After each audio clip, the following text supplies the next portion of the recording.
it was supposed to be just another college party. The music was loud, friends were laughing. Nothing felt out of the ordinary. But by the next morning, one student was gone. No phone calls, no messages, no trace. And to this day, no one knows what really happened. This is a real American story about a college student who disappeared after a party. Emily Carter was a 21-year-old college student living in a quiet Midwestern town.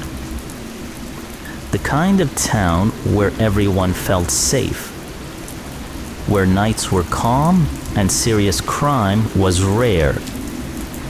Emily was studying psychology.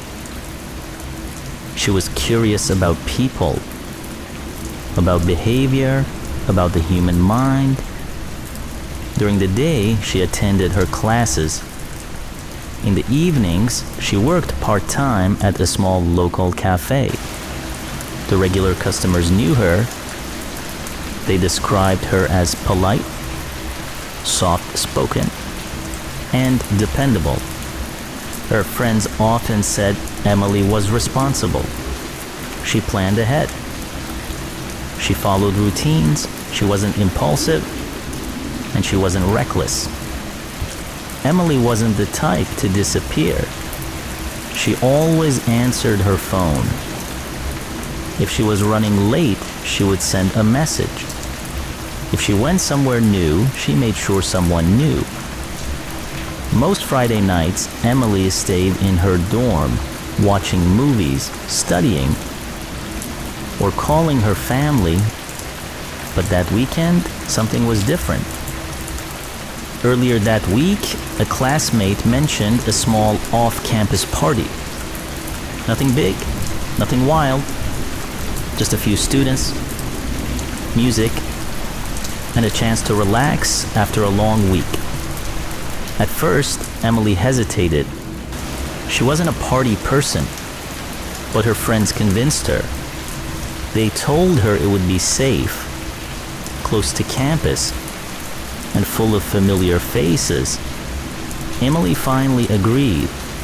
It was a simple decision, one that didn't feel important at the time, one that would later change everything. The party was held at a rented house near campus, a typical college house. Nothing unusual. Around 20 students were there, some talking, some dancing, others sitting quietly on their phones. Emily arrived around 9:30 p.m. She greeted a few friends, put her bag down, and joined the group. Witnesses say she seemed normal, relaxed, comfortable. She laughed, she talked, she took photos. She didn't drink much. Some say she barely drank at all. She didn't argue with anyone. She didn't look upset. There were no signs of trouble. For most of the night, nothing stood out. Nothing felt wrong. At 11:47 p.m., Emily sent a text to her roommate, "I'll be back soon." A short message, a normal message, one she had sent many times before. But this time, it would be different. Those words would become the last confirmed message anyone ever received from her. Sometime after midnight, Emily stepped outside. Some believe she received a phone call. Others think she wanted fresh air. No one knows for sure. What is known is this: Emily walked out of the house alone. She didn't tell anyone she was leaving. She didn't take her jacket. She didn't say goodbye. Minutes passed, then more time passed, but Emily didn't return. Later, one student claimed they saw Emily walking toward the street, alone, quiet, unhurried. Another student mentioned a dark-colored car parked nearby. The engine was running, the lights were off, but no one paid attention. It was late. People were distracted.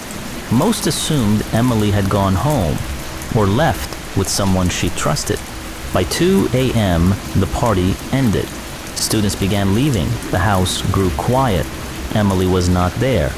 Her phone went straight to voicemail. At first, no one panicked. They thought she had stayed with someone else. But as the hours passed, that feeling changed. By the next morning, concern turned into fear. Emily's roommate reported her missing later that day. Campus police began searching immediately. They checked her dorm room. Everything was still there. Her clothes, her books, her laptop. Nothing suggested she planned to leave. They checked her bank activity. No withdrawals, no purchases. They checked her phone records. No outgoing calls. No messages. Security cameras near the party house captured Emily leaving the property, walking away. But after that, nothing. No more footage. No more sightings. Her phone last pinged near the party location, then shut off completely.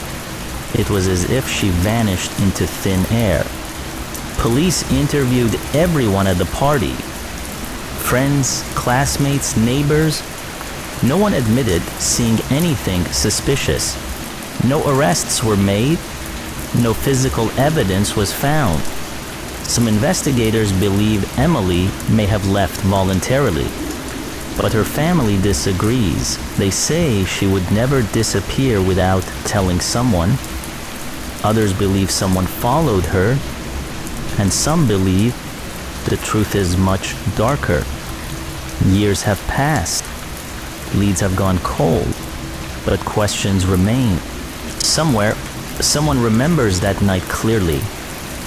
A face, a voice, a shadow standing near the street. Maybe it felt small at the time, maybe it felt unimportant.